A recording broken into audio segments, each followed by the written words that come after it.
Terima kasih Anda masih bersama kami di Economic Challenges dan kita ada di bagian akhir diskusi kita malam ini.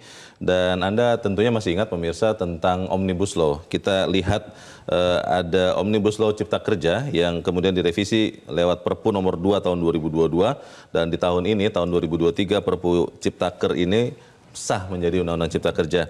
Kontroversi Undang-Undang Cipta Kerja ada 5 isu besar, yaitu yang pertama adalah perubahan penetapan upah minimum kota dan kabupaten. Kemudian yang kedua adalah aturan tentang PHK, pemutusan hubungan kerja.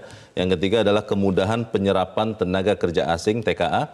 Keempat adalah penyusunan AMDAL, analisis mengenai dampak lingkungan dan hilang kesempatan menggugat. Lalu yang kelima adalah kewenangan pemerintah daerah, Pemda, di bawah pemerintah pusat. Kita akan bertanya satu-satu. Saya ke Pak Sulfikar dulu. Pak Sulfikar, tadi upah kita sudah bahas ya. Nah, cuman ada yang masalah menjadi soal aturan PHK. Ada juga soal pekerja asing.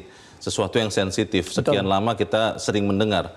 Kalau Amin melihat ini seperti apa pendekatannya? Oke, kita kembali ke hal yang mendasar dulu, bahwa yang namanya perekonomian itu harus memberi kesejahteraan ke seluruh warga Indonesia.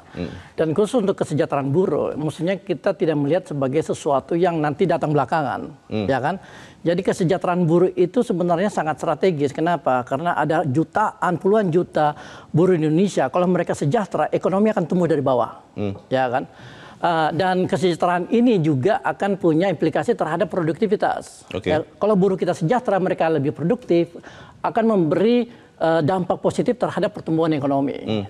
Nah, masalahnya adalah Undang-Undang Cipta Kerja ini itu menjadi kendala untuk menciptakan minimum kesejahteraan minimum bagi para pekerja kita. Di bagian apanya? Di bagian apanya? Di soal PHK, soal lembur, lalu kemudian soal tenaga kerja asing dan sebagainya. Jadi seakan-akan pekerja kita itu tidak terlindungi oleh negara, dan karena itu kita harus mereview kembali seberapa besar dampak negatif dari Undang-Undang Cipta Kerja ini kepada para pekerja kita. Kalau Amin menjadi pemimpin negeri ini, maka kemudian Undang-Undang Cipta Kerja akan direvisi, dibatalkan, atau seperti apa? Akan direvisi, itu sudah pasti. Itu sudah pasti. Terutama tadi bagian-bagian yang bermasalah, yang problematis, yang menjadi kendala untuk memberikan kesejahteraan minimum kepada pekerja, itu akan kita perbaiki.